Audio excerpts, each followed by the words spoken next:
আউযু বিল্লাহি মিনাশ শাইতানির রাজিম। বিসমিল্লাহির রহমানির রহিম। প্রত্যেক মুসলমানের জ্ঞান অর্জন করা ফরজ। কোরআন শরীফে আল্লাহ বলেন, কুল হাল ইয়াস্তাউল্লাযীনা ইয়ালামুনা ওয়াল্লাযীনা লা ইয়ালামুন, যারা জানে এবং যারা জানে না তারা কি সমান হতে পারে? অর্থাৎ যাদের কোরআন হাদিসের জ্ঞান আছে আর যাদের কোরআন হাদিসের জ্ঞান নাই তারা কখনো সমান হতে পারে না। প্রত্যেক মুসলমানদের উপর আল্লাহ তাআলা জ্ঞান অর্জন করাকে ফরজ করে দিয়েছেন। হাদিসেও আসছে যে তলাবুল ইলমি ফারিদাতান আলা কুল্লি মুসলিমিন আল মুসলিমাত, প্রত্যেক মুসলিম নরনারীর উপর জ্ঞান অর্জন করা ফরজ, অবশ্যই কর্তব্য। এখন অন্য আয়াতে আল্লাহ ইরশাদ করেন, ইকরা বিসমি রাব্বিকাল্লাযী খালাক, পড়ো তোমার প্রভুর নামে যিনি তোমায় সৃষ্টি করেছেন।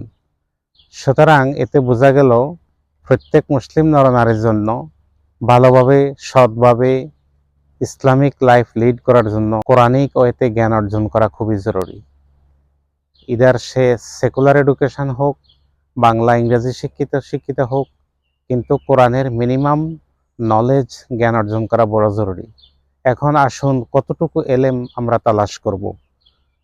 অর্থাৎ জীবনে চলতে গেলে আমাদের যতটুকু দরকার অতটুকু এলেম তালাশ করা অবশ্যই কর্তব্য।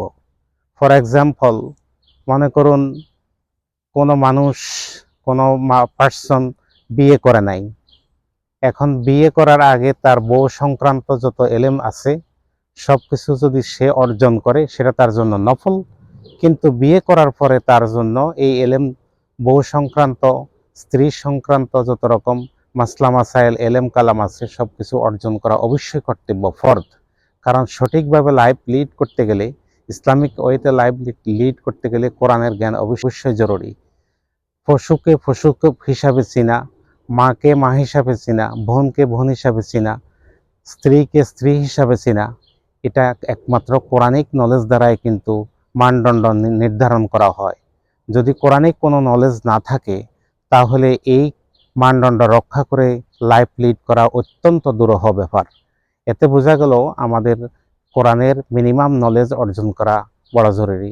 আসুন ভাই, আমরা অ্যাটলিস্ট কোরআনকে বুঝে শুনে পড়ার চেষ্টা করি, তাফসির এবং অর্থসহ পড়ার চেষ্টা করি।